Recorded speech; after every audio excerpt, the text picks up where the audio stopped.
After Nechayev and Teska stepped off the transporter pad onto the deck of the Enterprise, the Admiral was astounded to learn from Commander Riker that Captain Picard had gone to Solosos 3.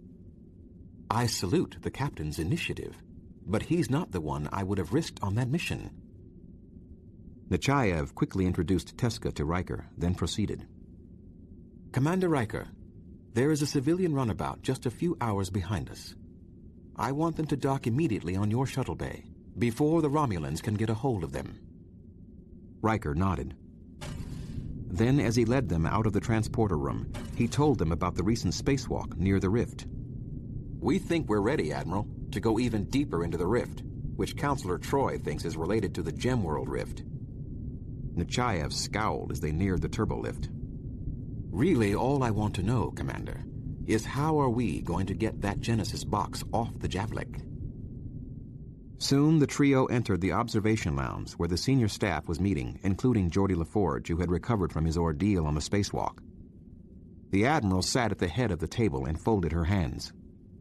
"Of great concern is the possibility that these expanding rifts, deadly radiation, and weird creatures have been exacerbated by the Genesis wave.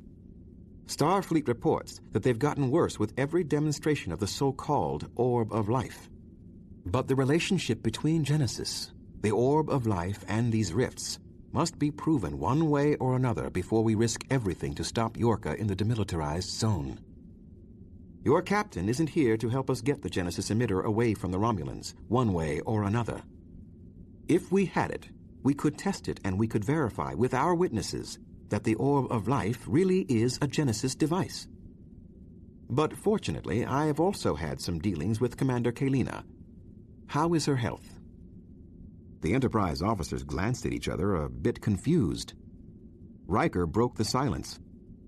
"Her health?" "Yes. Kalina is older than me, somewhat frail, and walks with a limp from an old war wound she refuses to get fixed." Puzzled, Riker shook his head. "Oh, that's not the Commander Kalina we've seen. She's young, statuesque, beautiful. I can show you a video log of an earlier conversation the captain had with her." Soon they were all watching Commander Kalina's first conversation with Captain Picard. Admiral Nechayev soon had a big grin on her face. "That is not Commander Kalina of the Javlik. Those tricky Romulans, they never cease to amaze me." LaForge interrupted. "Well, why would they do that?" The women seemed to figure it out, and both Crusher and Troy gazed knowingly at the Admiral. Beverly spoke up. "The captain was over there with her for 6 hours on one visit. Are you saying that Captain Picard was infatuated with this imposter? The Romulans do have several means to accomplish what they did. We can assume that he told them everything he knows." Nechayev rose slowly to her feet, thinking aloud. "Since we've figured this out, maybe we could even work a con to get Genesis from them. But to do this right, we would need someone to impersonate Picard. Someone who wasn't infatuated with their beautiful commander." Crusher overcame whatever doubts she had and spoke up. "I know someone on board who could impersonate Captain Picard so well that they wouldn't know the difference. He's a patient, Rainer Slevin, the only survivor of the Barcelona." Nechayev headed for the door, issuing orders as she left. "We're going to get that box from them, by hook or by crook. Commander Riker, you are the acting captain, even after Picard gets back.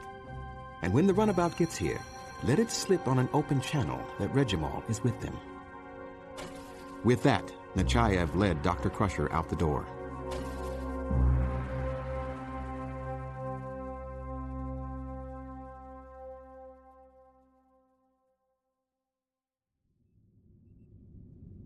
In sickbay, Nechayev crossed her arms and stared expectantly at the slightly nervous Rainer Slevin.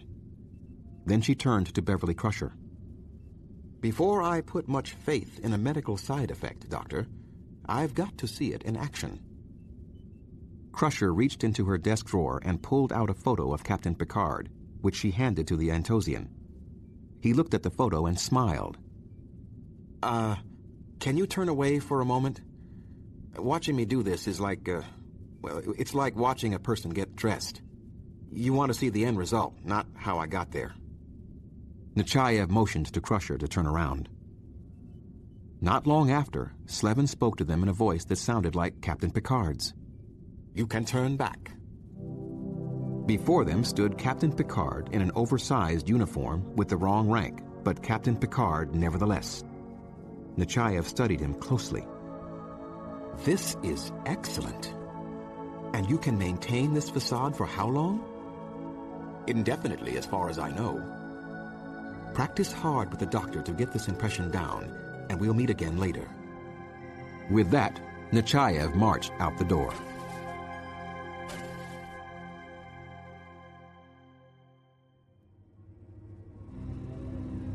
From the co-pilot's seat on the runabout, Reimal studied the short-range scans of the rendezvous point, where they would be coming out of warp in a few seconds.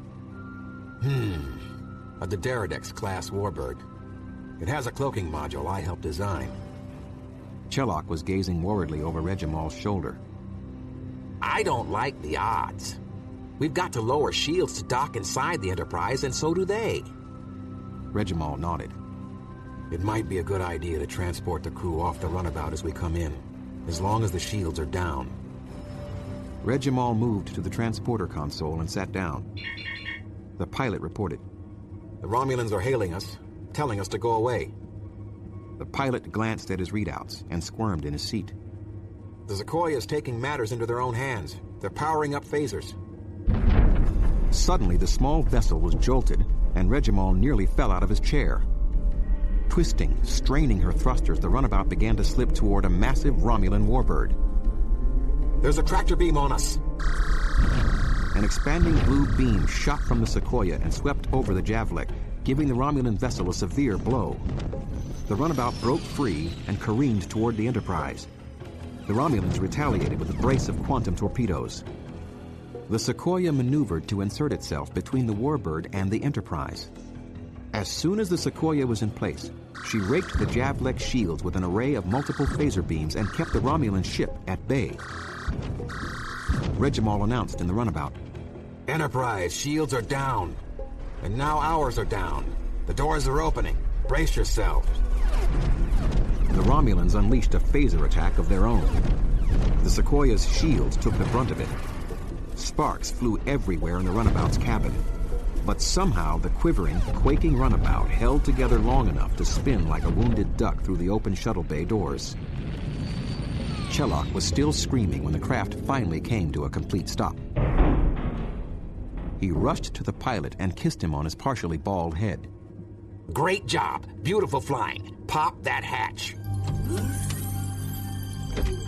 They were met by a dark-skinned human with opaque devices over his eyes. "Welcome to the Enterprise. I'm Chief Engineer Geordi LaForge. The Admiral would like to see Reimal and Chelok on the bridge. And by the way, the Romulans are demanding that we turn Reimal over to them." As they walked to the exit of the shuttle bay, Reimal sighed. "I'm always so popular with my own people."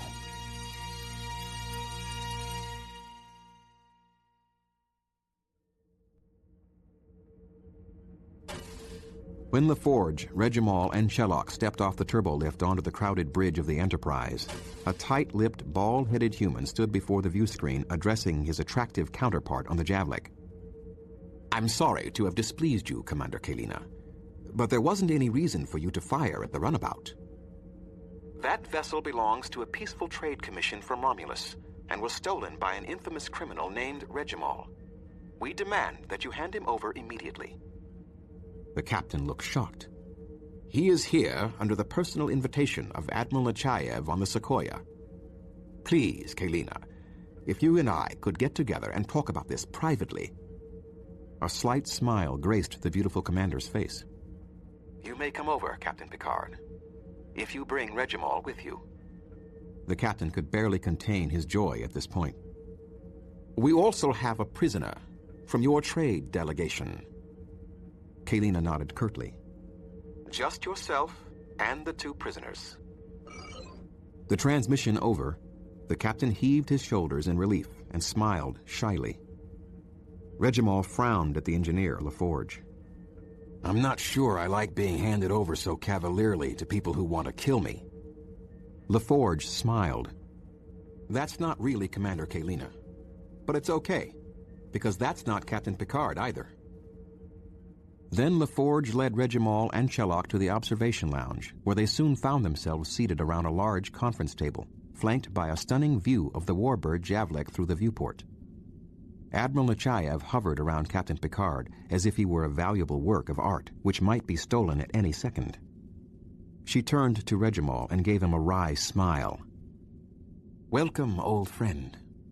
We have to get a suitcase-sized box off that vessel.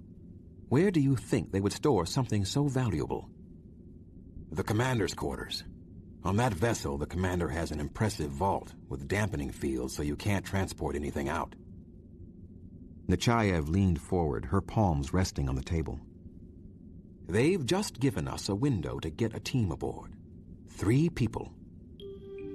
She looked with a smile from Reimal to Teska and then at the fake Captain Picard.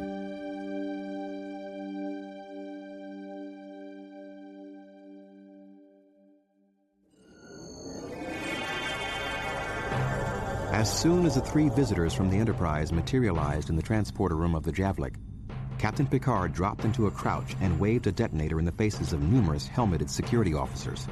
Beside him stood 2 Romulans, shackled wrist to ankle.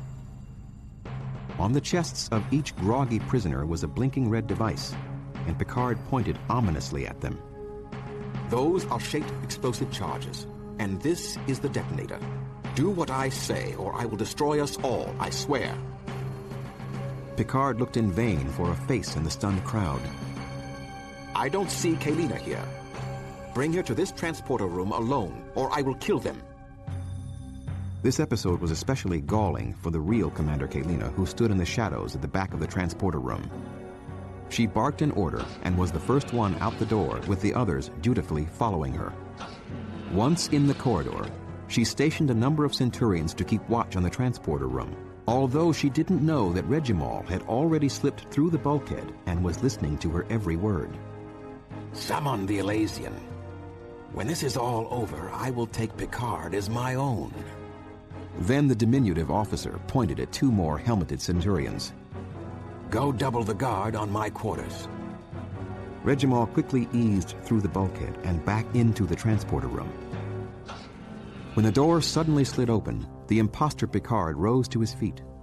The young, willowy Commander Kalina stepped into the transporter room and took a few steps toward the distraught figure of Picard, waving his detonator.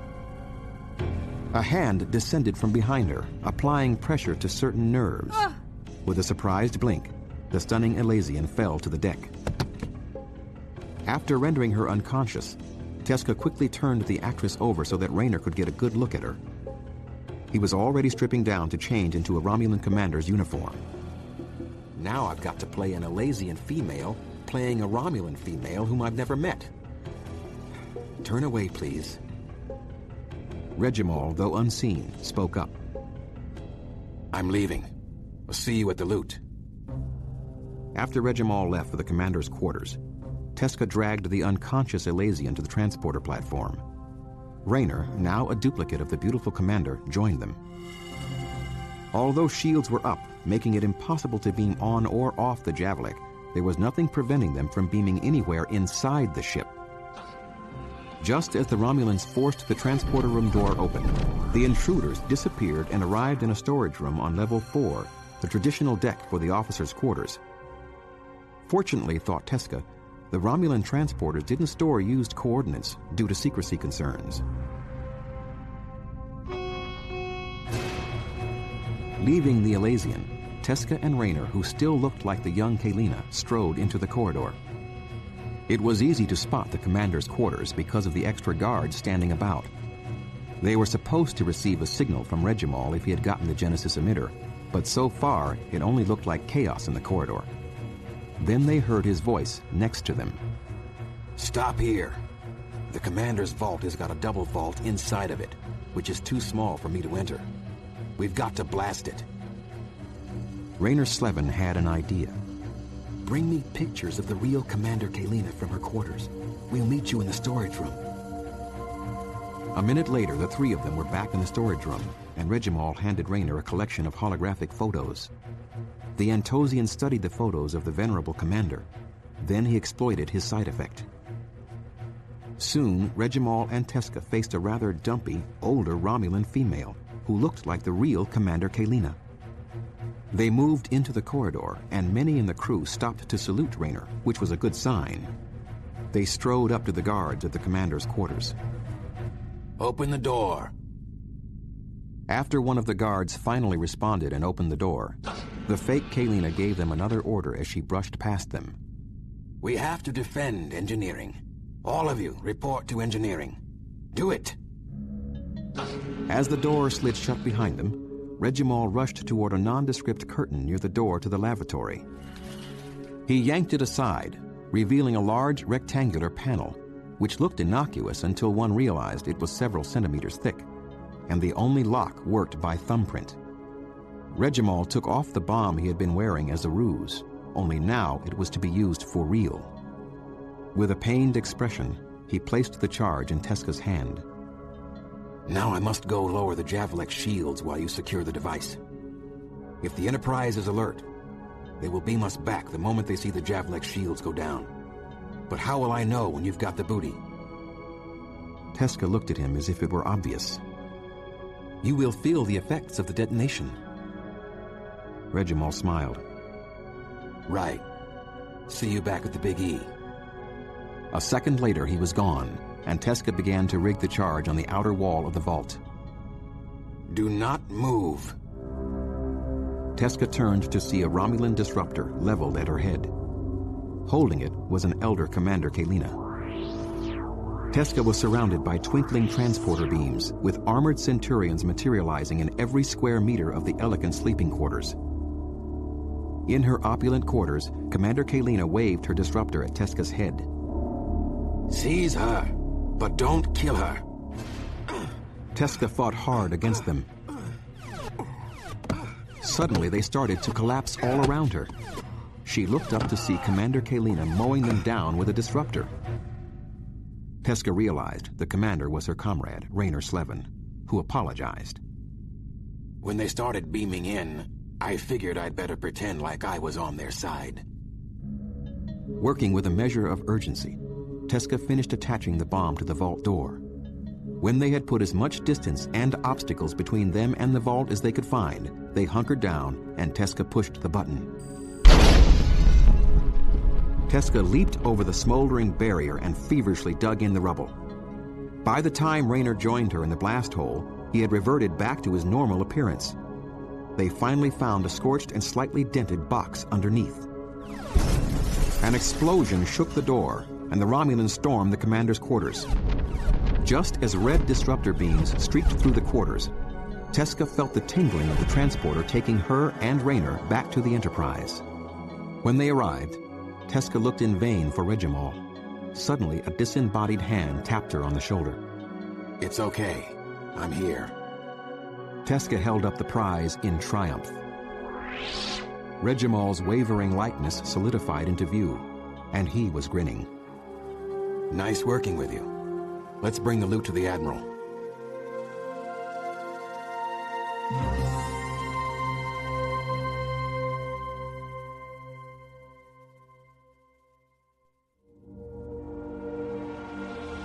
Five minutes later, as he stood on the bridge of the Enterprise, Reimal was not smiling as he watched the magnificent Romulan warbird Javelek careening out of control. One of its nacelles was aflame.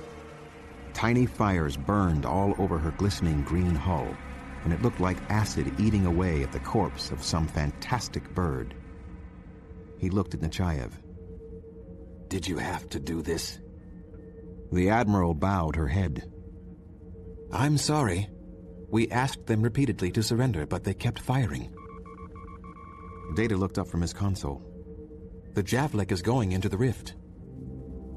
The great warbird banked into the glittering swirl of debris, cutting through the shimmering waves. In a final surge, the sputtering starship soared into the emptiness of the anomaly, and it was snuffed like a candlewick. After a brief crackle of energy, all was dark and still again. At the same moment, in the cabin of a much smaller spacecraft, Jean-Luc Picard suddenly dropped to his knees, gasping for breath. He felt as if a knife had been plunged into his chest. He slumped forward, weeping. She's dead. Kalina is dead. He still loved Kalina fiercely, in death as well as life. But he no longer felt beholden to prove his devotion to her. He had loved and now lost, and the burning had been replaced by sodden embers of grief. Captain Picard picked himself up off the deck, and he looked around at his young crew. One of them approached him. Captain, there's a message from the Enterprise. Picard nodded gravely. I know. The Javelec has been destroyed. Picard tugged on the bottom of his tunic. So, what is our ETA to Solosos 3? 3 hours, 25 minutes, sir. Start looking out for Cardassian patrols. Alert me when we get close. I'll be in the sleeping compartment. I think I can sleep now.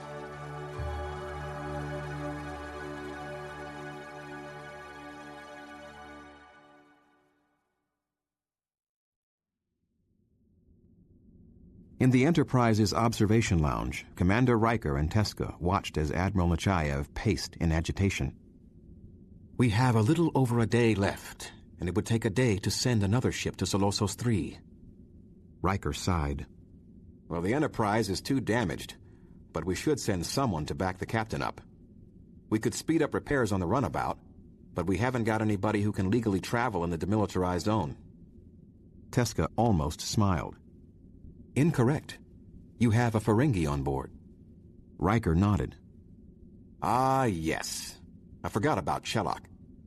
I'll get busy on that runabout. Nechayev to LaForge. We need that test as soon as possible to see if there's a connection between the Rift and Genesis. LaForge answered from engineering. Admiral, we think we can supply just enough power to trip the emitter, but lower the output. Nechayev made her decision. Test it, but do it within the hour. I'll notify Starfleet to have everyone pull back from the anomalies.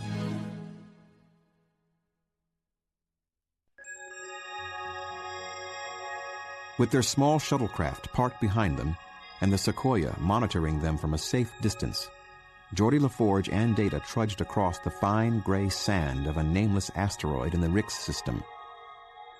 Data easily carried a portable Genesis device under one arm. The device's power system had been doctored for low output, but in case they needed it, they had a backup box in a shuttlecraft, a replicate with an unaltered power system. Finally, Data set the metal box down. This looks like an appropriate spot. LaForge shivered, although it was a perfect temperature inside his environmental suit. We're going to have moss creatures hanging from the trees. Data looked up from where he was finishing the final preparations on the doctored Genesis emitter. Geordi, there was no report of moss creatures in the 2 instances where these small emitters were used before. I believe these devices were designed to create temporary habitat. Just turn the damn thing on, Data. The android began pushing the colored buttons in the sequence that Shellock had told them to use. Geordi flinched when the beam spread out. The fearful green fire burned, shooting licks of flame about waist-high, but the right combination of elements didn't seem to be present. Feeble plants twisted from the dead soil, and noxious clouds swirled fitfully over the sputtering Genesis effect. Data looked up at LaForge. I believe we could use nanocapacitors to sabotage virtually every one of these devices in existence. Geordi gave a sly smile.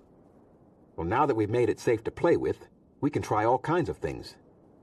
What if we amplified the power into a burst and overloaded the boxes? Then we might get a reverse Genesis wave in which the device would try to genesize itself.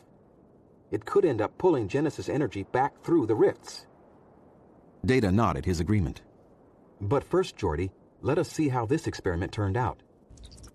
Data to Sequoia. Come in, Sequoia. There was no answer, and the android cocked his head. That is not a good sign, Geordi.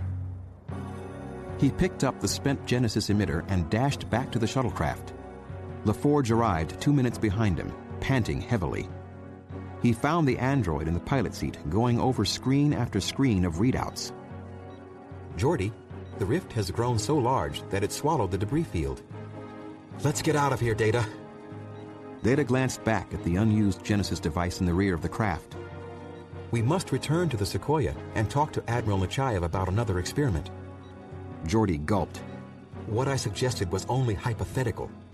I really don't want to overload a Genesis box and send it into reverse. Me and my big mouth.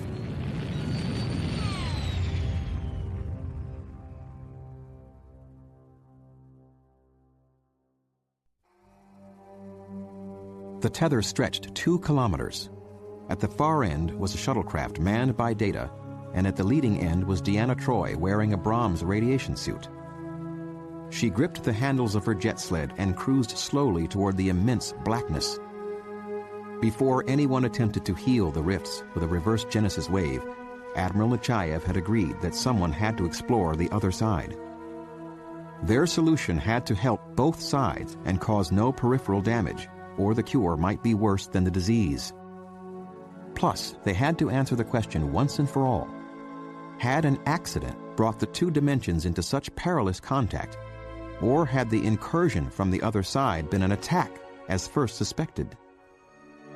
The counselor was chosen to perform the mission because of her empathetic link with the entity which had once ruled the other dimension. She was convinced that the entity was dead, or at least withdrawn. All she sensed was fear, overwhelming fear. Then she heard Data's voice within her helmet. Shuttlecraft to Troi. By my calculations, you will enter the event horizon in another 38 seconds. I'm ready, Data. Troi out. In the final few meters, she could see strange, ungodly shapes writhing in the darkness like eels in a fish barrel. It was as if they were scared to come across, yet scared to remain where they were. And Troi couldn't blame them. That side was permeated by horrendous radiation. On this side, there was only cold, unfriendly space. Their panic was bad enough when they had come across into inhabitable places such as the Barcelona, but when they ventured into the vacuum of space, they died in absolute agony. But to remain behind in their dimension was certain death. They were dying by the billions and billions, all because humankind had been foolish enough to create the Genesis device and play God. With a blink, she was among them in a startling landscape of billowing blue clouds and a pale pink sky. 4 black planets and a gleaming purple sun were aligned in the distance. This dimension teemed with bizarre life, all of it in some kind of frenzied activity, flitting between the black barrier of her dimension and a grim mass of corpses which littered the clouds. Troi had to remind herself that hundreds of these rifts existed along the path of the Genesis wave, and this was only one of the many places where their dimensions crossed. With a burst of activity, panicked creatures rammed her jet sled and fouled the thrusters, and they oozed around her like sharks in a feeding frenzy. Still, she was unafraid because they weren't attacking. She sensed curiosity and a desperate need for help. She closed her eyes and tried to communicate telepathically. To her surprise, an answer came. We know you. You killed us. A terrible accident happened. We can stop it. We can reverse it. We are dead. Overcome by feelings of grief and remorse, Deanna Troi began to cry. It's not too late. When there was no answer, she composed herself and hailed the shuttlecraft. Data, bring me back. You need to close this rift by any means available. We can't make matters worse than they already are. With relief and sadness, Troi felt herself being pulled back into the darkness, and the creatures squirming around her withdrew in fear. A moment later, she floated in space on the edge of the abyss, and she began to cry again for all of those who had perished on both sides of the rift, killed by a machine which was supposed to create life.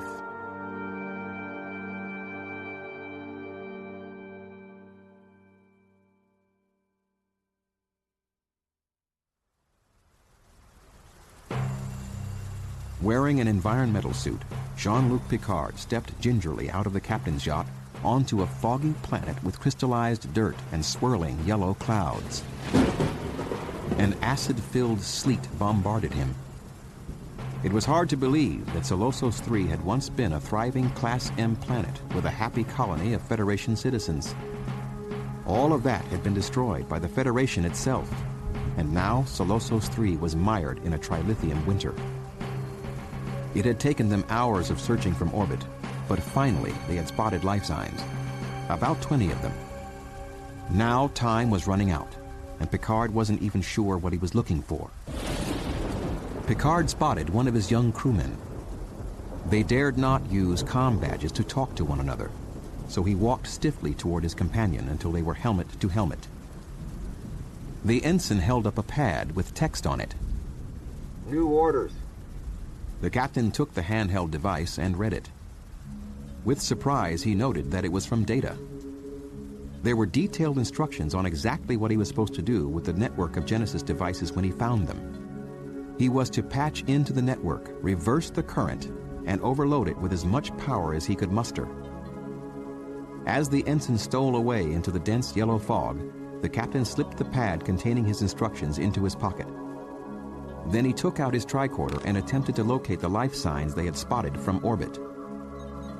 Their quarry were less than 500 meters away.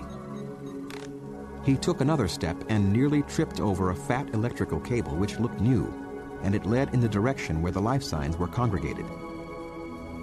Following the cable for about 100 meters, he found one of the Genesis emitters, its instrument panel blinking ominously.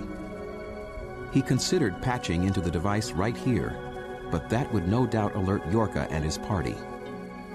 He would either have to find some way to neutralize Yorka's crew, or he would have to wait until they were gone.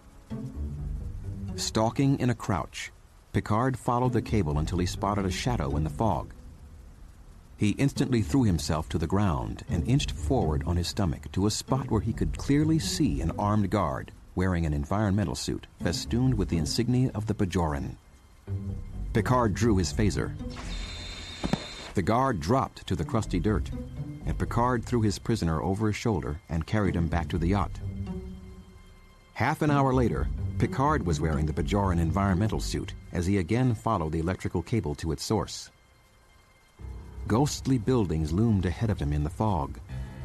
As he drew closer, he noticed that one of the buildings had a protective tent stretched over it. A figure suddenly emerged from the mist, startling the captain. But when the figure saw Picard's Bajoran suit, he waved in a friendly fashion. Picard waved back and continued on his way. In the middle of the street loomed another recognizable shape, a Bajoran troop transport. There were probably people inside, but his destination was the tented building, which he assumed was the headquarters of this misguided mission. A guard waved as he approached, and Picard again drew his phaser. After drilling the guard with a stun beam, the captain dragged the unconscious Bajoran into a foggy side street. Then he took his place at the door. After a short while, he slipped inside the airlock. He found himself in a church. He knew the air was breathable because several unsuited Bajorans were hovering over a portable generator.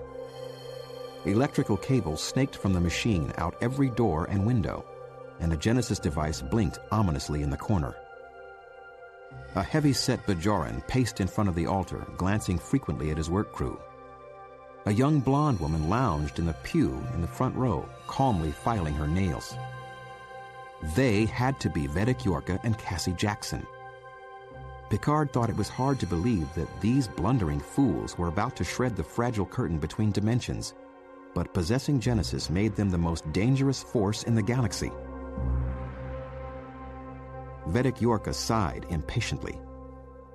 What is taking so long? We've promised people. They're waiting for this moment. One of the technicians bowed. Excuse me, Your Holiness, but the stress tolerances have to be exact if we wish to activate all the emitters in unison. We're almost ready. Cassie Jackson rolled her eyes. Why don't you pray to the prophets for some patience? The rotund Vedic wagged his finger at her. Don't you take the name of the prophets in vain. You're only doing this for the money. I'm doing it for the greater good of all Bajor. As they talked and the technicians worked, Picard maneuvered along the back wall, hoping to make it down the side aisle and get closer to the generator. He drew his phaser out of his pocket and put it on a destructive setting. His intent was to take out the generator and worry later about Data's instructions. Yorka suddenly spotted him. You there! Get back outside! Get back on guard duty! Picard turned to leave, but stumbled as he walked, trying to stall for time. At the same moment, a suited figure charged through the airlock and raised his helmet. Vedic Yorka! There are intruders on the planet! We spotted a shuttlecraft! Suddenly, all eyes turned to look at Picard, and the guard at the door rushed him, grabbing his phaser hand and forcing the weapon upward. The captain didn't mean to shoot, but he blasted a thick blue beam at the ceiling. A chunk of the ceiling disintegrated, and plaster and debris rained down on them. Worse than that, the deadly yellow fog rushed into the room like a pale ghost, and the Bajoran who had been struggling with Picard gagged and went limp in Picard's arms. In a panic, his Bajoran comrades rushed toward a pile of environmental suits, but none of them made it. Within a few seconds, everyone in the room but Picard lay on the floor, writhing in agony, victims of the trilithium-tinged air. The captain instantly drew the pad from his pocket and rushed to the generator. He studied Data's notes, then looked at the generator and the cable snaking away from it. Suddenly, 3 shimmering columns glowed in the center of the church. Before shooting, Picard waited a microsecond until he identified their environmental suits, which were Starfleet. He held up his hands. It's me, Picard. One of them strode toward him. Could you use a little help? Yes, guard the door. His order came just in time as the Bajoran militia began their assault in earnest. Picard tried to clear his mind and concentrate on his task. He wouldn't have to patch into the network because the hub was right in front of him. Still, it seemed ludicrous to set off the string of Genesis devices when they had tried so hard to prevent them from being used. But Data's instructions were explicit. The captain carefully reversed the charge and set the system to overload. He pushed the button. Smoke wafted from the glowing circuitry of the Genesis device. Picard held his breath, thinking they would all be blown to bits or mutated into primordial sludge. Instead, he began to feel enormously happy and relieved. A wave of tranquility swept over him, and he wept with unbridled joy. The firing stopped, and both sides dropped their weapons and stood perfectly still, gazing in awe at each other. Even the dying Bajorans, who had been writhing in agony a second before, smiled blissfully at one another.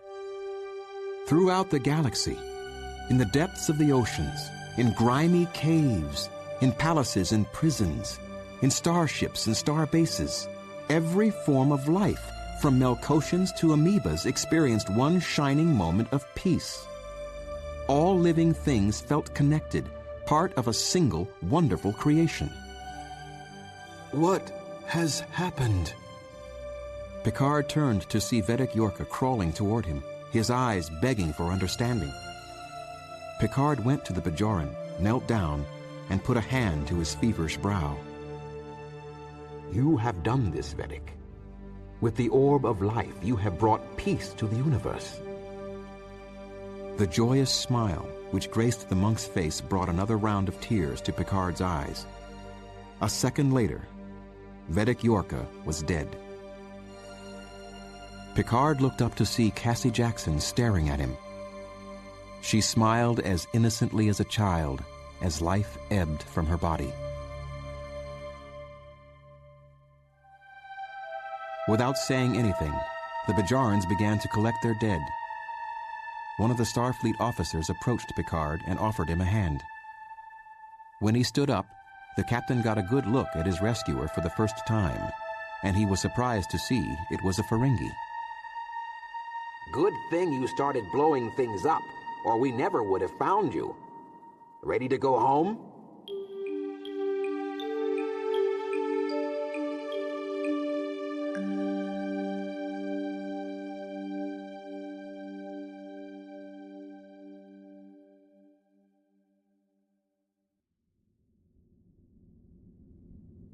As Admiral Nechayev stood in the transporter room of the Sequoia, she extended her hand to her former first officer, Commander Marbins. I speeded up the paperwork for you. This is now your ship. Energize when ready.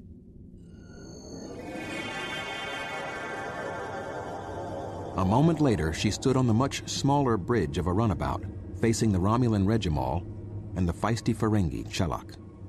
Reimal gave Nechayev a broad smile. Our crew is complete. Where to, Admiral? Our first stop is Ferenginar. We need to get our friend Chelak home. Wait a minute. I risked my life, and this is the kind of thanks I get for saving the universe? Nechayev smiled. Chelak, by the time we get there, you'll have the exclusive holodeck concession on our revamped Starbase 411, which I understand is a very lucrative contract. Chelak fell to his knees and began kissing her hand. Oh, Admiral, thank you. Thank you. Are you single? Nechayev quickly withdrew her hand. That's enough of that. Captain Reimal, I think we can be going now.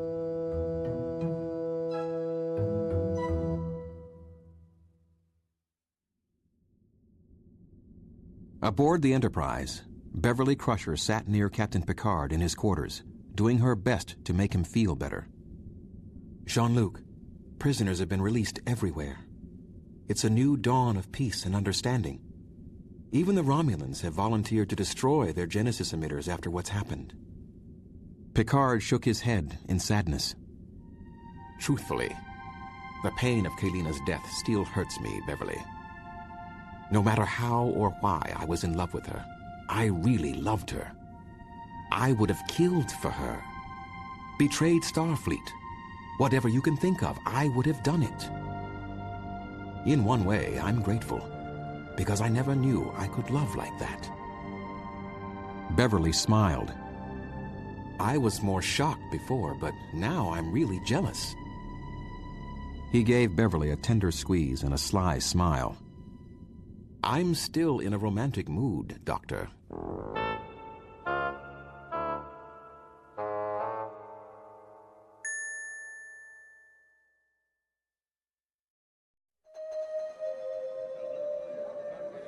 Deanna Troi sat in the saucer lounge of the Enterprise with Will Riker, gazing out the observation window at space.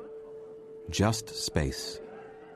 There was no blackness, no rift, no sea of sparkling debris, nothing but blessed, beautiful space. Although Troi was relieved that the threat was over, in a way she was sad that the mysterious entity had again vanished into its own dimension. Twice now she had encountered the being while convinced it was the enemy, only to find out it was actually the victim. Someday she would like to renew their acquaintance under less adversarial conditions. A penny for your thoughts, Deanna. I have many thoughts, Will. One of them is that I'm very happy to be here with you. Another is that it seems to be a natural tendency for us to want to play God. For all our meddling, we still don't know much. The problem is that we tend to learn through trial and error, and playing God isn't one of those places where error is easily forgiven. We were lucky this time. Deanna took a sip of her hot chocolate while she gazed out the window, and another thought occurred to her. What is to become of the Brahms suit? Can we keep using them? We're in negotiations with the Romulans. They'd like to get Leia Brahms in custody and put her on trial for espionage, but we're not going to let that happen. No matter how much peace there is in the universe, some things never change. Riker took her hand. Deanna, we're going to need you when we get to Bajor. We have a lot of ruffled feathers to smooth over and a lot of explaining to do. For example, they think Captain Picard killed one of their Vedics. We may be there for weeks sorting this out, but you and I might be able to slip away for a little side trip to Deep Space Nine. As she held her beloved's hand, Deanna Troi smiled. Will, I'd like that.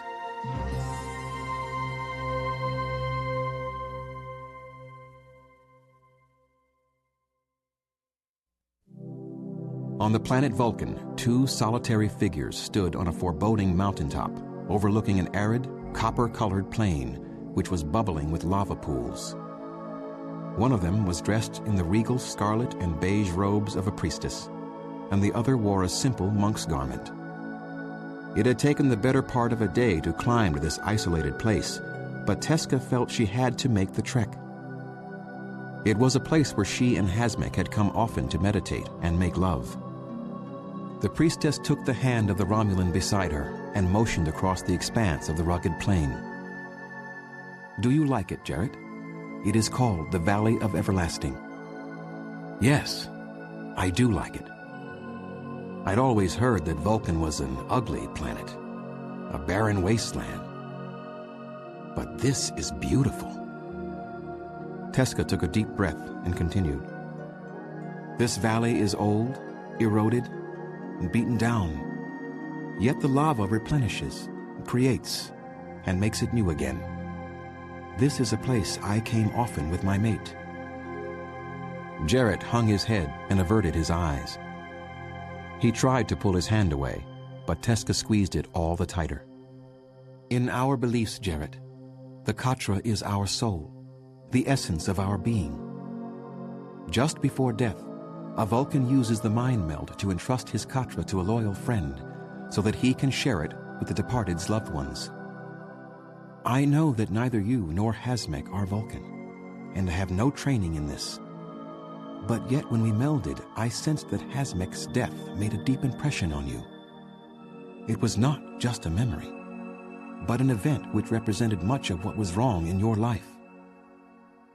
As the last person he saw, you undoubtedly made a strong impression on him. Because of this, I feel that Hasmek lives on in you. The Romulan looked pained. But I killed him. He's dead because of me. Teska shook her head. No, that is like blaming the knife. Better you should blame me or my uncle who arranged our marriage. Or we could blame our feuding ancestors who tore the Vulcans and Romulans apart millennia ago. The past is like a pool of water. Put your hand in anywhere, and the ripples spread across the entire pool. It is all joined.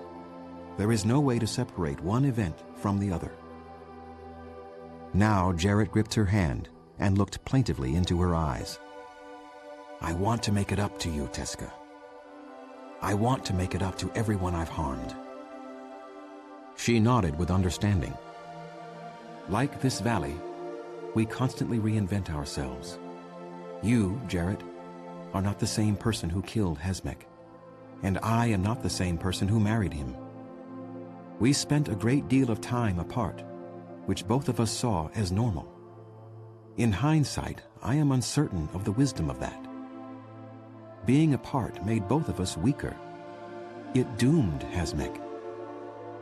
Tears came to Jarrett's eyes. If you were mine, Teska, I would never leave you. Teska took Jarrett's hand in hers. You speak with the learned wisdom of all three of us.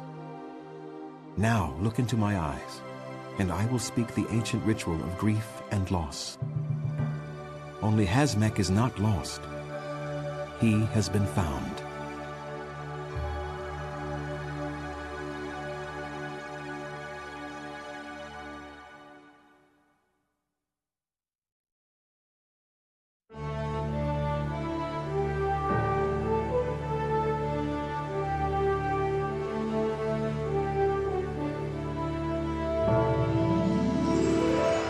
Star Trek, The Next Generation, The Genesis Wave, Book 3, was written by John Vornholt and read by Tim Russ.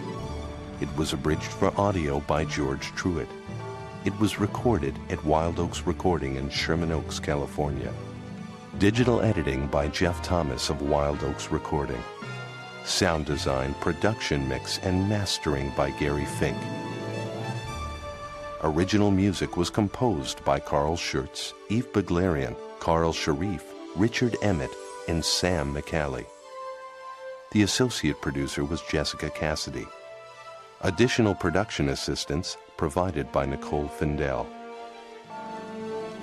Star Trek, The Next Generation, Genesis Wave, Book 3, was directed and produced by Linda Ross of One Louder.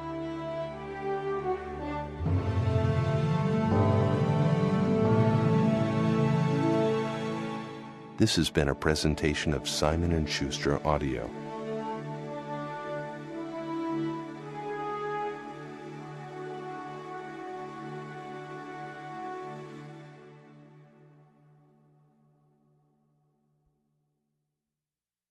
Star Trek, The Next Generation, The Genesis Wave, Book 3, is available in book form from Pocket Books. Also available from Simon & Schuster Audio, Star Trek, The Next Generation, The Genesis Wave, Books 1 and 2. Star Trek, The Next Generation, The Valiant, and Star Trek, Deep Space Nine, Millennium.